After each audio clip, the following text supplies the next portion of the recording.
Liwanag! Liwanag!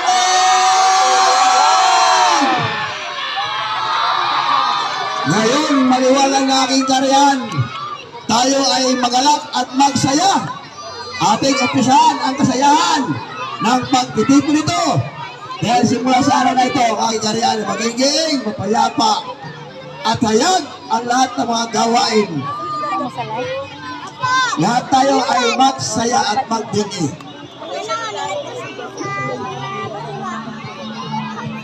As we light the campfire tonight, let us recite the ode of fire. As the flames grow upward, so be our aims. As the red logs glow, so be our endeavors. As the gray ashes fade, so be our errors. As the campfire warms this circle, let the spirit of scouting warm the whole world. Balon mo saging mo sa buhay.